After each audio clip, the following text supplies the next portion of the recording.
সকালের ব্রেকফাস্ট বানাতে গিয়ে হাতে যদি সময় কম পড়ে যায় তাহলে এই রেসিপিটা একবার বানিয়ে দেখতে পারো। ডিম টোস্ট খুব সিম্পল একটা রেসিপি, কিন্তু এভাবে বানালে টেস্টটা দ্বিগুণ বেড়ে যায়।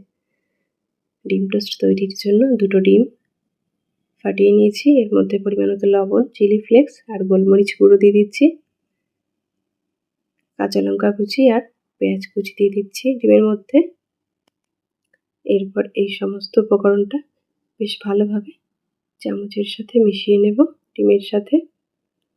এরপর ডিমের সাথে বেশ ভালোভাবে মিশিয়ে নিয়ে এটা একটু সাইড করে রেখে দিচ্ছি। এরপর প্যানটা গরম হয়ে গেলে এতে একটু তেল দিয়ে দিচ্ছি।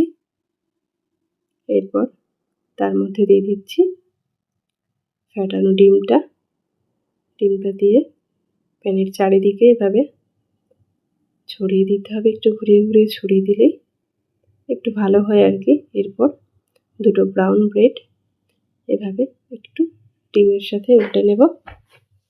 এরপর খুন্তি দিয়ে একটু উল্টে নেব। উল্টাতে গিয়ে একটু বেগ পেতে হয়েছিল ঠিকই, কিন্তু পারফেক্টলি পেরেছিলাম। মাঝে মধ্যে আবার ভেঙে যায়। টেস্টটা আরও বাড়িয়ে দেওয়ার জন্য আমি এর মধ্যে দিয়ে দিয়েছি পেঁয়াজ কুচি। তোমরা চাইলে এর মধ্যে টমেটো কুচিও দিতে পারো। এরপর দু সাইডটা একটু খুন্তি দিয়ে কেটে নিয়েছি।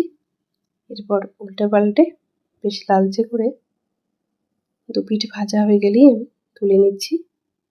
এরপর এটা 2 অর্ধেক করে নেব। ছুরি দিয়ে কাটা হয়ে গেছে। এখন আর ওয়েট করতে পারছি না, এখন খাওয়ার পালা।